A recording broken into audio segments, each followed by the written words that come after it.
দীক্ষা প্রসঙ্গে পূজনীয় স্বামী ভূতেশানন্দজি মহারাজের কিছু মূল্যবান কথা শুনবো আজকে। মহারাজ আরো বলছেন, এ প্রসঙ্গে আরেকটি কথাও মনে আসে, মন্ত্র অসংখ্য, তাদের সবগুলি আমাদের সম্মুখে আনলে আমরা বিভ্রান্ত হব, ভাববো কোনটা বাদ দিয়ে কোনটিকে গ্রহণ করব। এই সংশয় থেকে মুক্ত হবার শ্রেষ্ঠ উপায় হলো এ বিষয়ে যার প্রত্যক্ষ জ্ঞান আছে এমন সুযোগ্য ব্যক্তির আদেশ মেনে চলা। সেই সুযোগ্য ব্যক্তিই হচ্ছেন গুরু, কারণ গুরুর মধ্যেই আছে সেই জ্ঞান যে যিনি আমাকে দেখে বুঝতে পারবেন যে আমি কোন ইষ্টের ভক্ত বা কোন মন্ত্র জপ করার উপযোগী, সেটা আমরা নিজেরা ঠিক করতে পারি না। মহারাজ বলছেন, বিশেষ করে তন্ত্রশাস্ত্রে বলা হয়েছে গুরু স্বয়ং ঈশ্বর। গুরু স্তোত্রে আছে গুরু ব্রহ্মা গুরু বিষ্ণু গুরুদেব মহেশ্বর গুরুরেব পরম ব্রহ্ম তস্মৈ শ্রী গুরবে নমো। গুরুই ব্রহ্ম, গুরুই বিষ্ণু, গুরুই শিব, গুরুই স্বয়ং ব্রহ্ম, সেই গুরুকে প্রণাম। গুরু এবং পরব্রহ্মকে অভিন্ন মনে করা হয়। শ্রীরামকৃষ্ণ বলতেন, সচ্চিদানন্দই গুরু, গুরুই সচ্চিদানন্দ। বেদ এবং শাস্ত্রের শিক্ষার সঙ্গে এই ধারণার সঙ্গতি আছে, কিন্তু আমরা যখন মন্ত্র দীক্ষা নিই তখন উপলব্ধি করতে পারি না সর্বজ্ঞ সর্বশক্তিমান ব্রহ্ম আমাদের দীক্ষা দিচ্ছেন।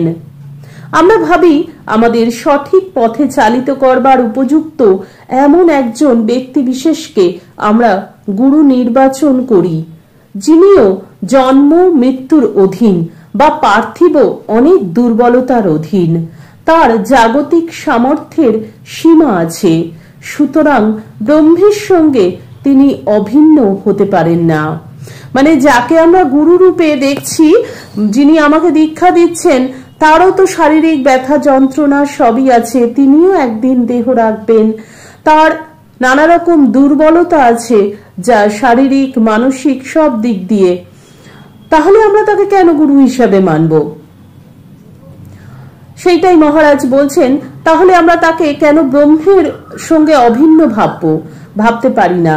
কিন্তু শাস্ত্রের দৃঢ় নির্দেশ গুরু এবং ঈশ্বর এক। তাহলে কি শাস্ত্র বাক্যের সঙ্গে বাস্তবের বিরোধ ঘটছে না? হ্যাঁ, একদিক দিয়ে ঘটছে, কিন্তু এক্ষেত্রে ব্যাপারটা আমাদের প্রতিমা পুজোর মতন। কি সুন্দর করে মহারাজ বুঝিয়ে দিচ্ছেন। ঈশ্বরের বিশেষ রূপ কল্পনা করে আমরা প্রতিমা গড়ি।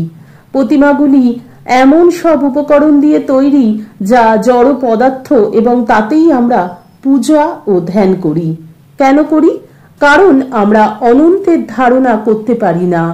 নিরাকার নির্বিশেষে তত্ত্ব আমাদের কল্পনার অতীত। সুতরাং আমাদের কোনো একটি রূপকে অবলম্বন করতে হয়, তা কোনো মূর্তি, ছবি বা প্রতীক যাই হোক না কেন। পৃথিবীতে এমন কোনো ধর্ম নেই যেখানে মূর্তি পূজা বা প্রতীক পূজা নেই। মূর্তি বা প্রতীক ছাড়া অন্য কোনোভাবেই আমরা ঈশ্বরের ধারণা করতে পারি না।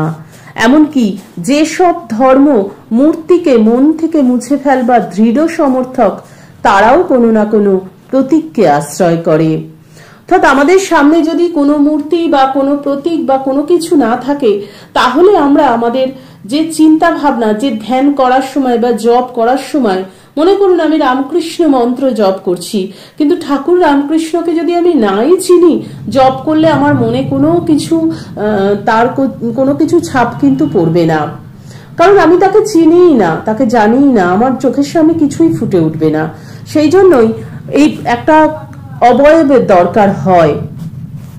মহারাজ বলছেন, মন্ত্র ঈশ্বরের প্রতীক, শব্দরূপে প্রকাশিত ব্রহ্ম। বহু সাধকের মন্ত্রকে অত্যুজ্জ্বল জ্যোতিরূপে প্রত্যক্ষ করার অভিজ্ঞতা রয়েছে। এটি একটি অলৌকিক অভিজ্ঞতা।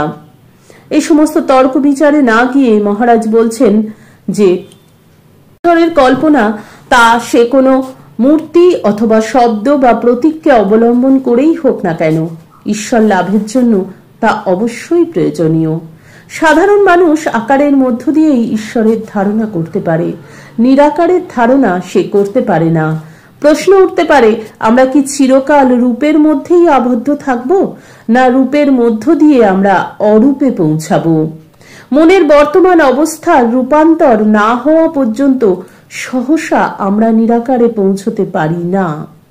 একেবারে গোড়ায় আকার বা প্রতীক ছাড়া আমরা যেমন কোনো বিষয়ের বা বস্তুর চিন্তা করতে পারি না, তেমনি আধ্যাত্মিক সাধনার প্রাথমিক ক্ষেত্রে কোনো মূর্তি বা প্রতীক ভিন্ন ঈশ্বরের কল্পনা করতে পারি না। সুতরাং মূর্তি বা প্রতীক অবশ্যই প্রয়োজনীয় এবং মন্ত্র হলো ঈশ্বরের প্রতীক। ধরা যাক ঈশ্বরের কোনো মহিমাসূচক বিশেষ রূপকে আমরা ভালোবাসি, সে রূপকে বিকৃত করাটা আমরা নিশ্চয়ই পছন্দ করব না। তেমনি মন্ত্রেরও বিকৃতি চলে না, কোনো পরিবর্তন না করে তা জপ করতে হবে, ঐকান্তিকভাবে এই নিয়ম মেনে চলতে হয়। তাছাড়া আমাদের কোনো নির্দিষ্ট সাধন পদ্ধতিও অনুসরণ করা দরকার।